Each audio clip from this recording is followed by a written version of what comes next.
69,000 शिक्षक भर्ती मामले में इलाहाबाद हाई कोर्ट की लखनऊ बेंच ने सरकार को फिर से मेरिट लिस्ट जारी करने को कहा है और ये पूरी प्रक्रिया 3 महीने के अंदर पूरी करने के आदेश दिए गए हैं।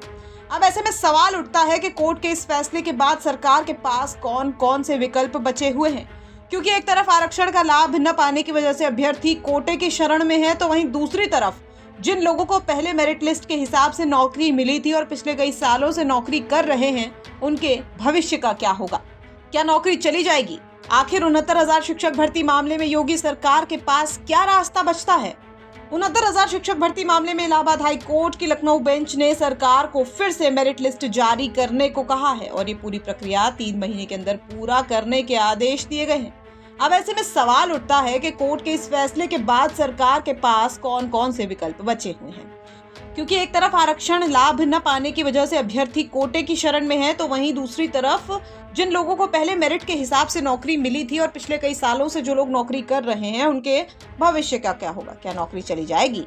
आखिर कोर्ट के फैसले के बाद सरकार के पास कौन से विकल्प बचे हुए हैं? जानकारों की माने तो हाईकोर्ट के इस फैसले के बाद सरकार के पास इस ऑर्डर पर सुप्रीम कोर्ट में चुनौती देने का विकल्प बचा हुआ है, लेकिन सुप्रीम कोर्ट में सरकार की दलीलें कितना टिक पाती हैं, इसको लेकर भी कई सवाल खड़े हो रहे हैं। दरअसल 69,000 शिक्षक भर्ती मामले को लेकर लंबी लड़ाई लड़ने वाले संघ के प्रदेश अध्यक्ष सुनील कश्यप ने दावा किया है कि जब इस मामले को लेकर मुकदमा चल रहा था, तभी कोर्ट ने भर्ती प्रक्रिया पर रोक लगा दी थी।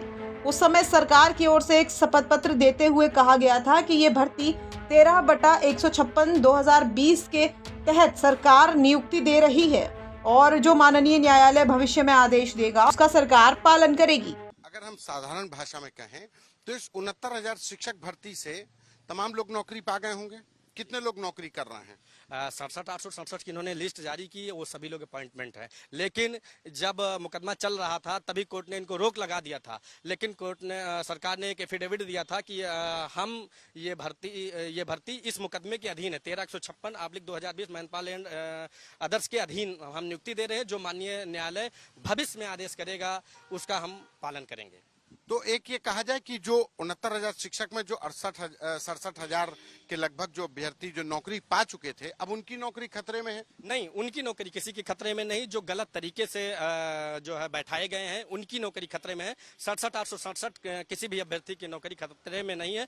खास तौर से जो संविधान से इतर या ब्यूरोक्रेसी की मनमानी या अपने लोगों को बैठाने के जो मापदंड अपनाए थे, वो लोग खतरे में है और कोई भी अभ्यर्थी खतरे में नहीं। अब ऐसे में सवाल ये उठता है कि अगर सरकार के पास सुप्रीम कोर्ट में केस स्टैंड नहीं करता है, तो उन 18,000 सामान्य अभ्यर्थियों का क्या होगा जिन्हें सरकार ने नियुक्ति दी थी और वो पिछले कई सालों से नौकरी कर रहे हैं। लखनऊ से संतोष शर्मा की रिपोर्ट, यूपी तक।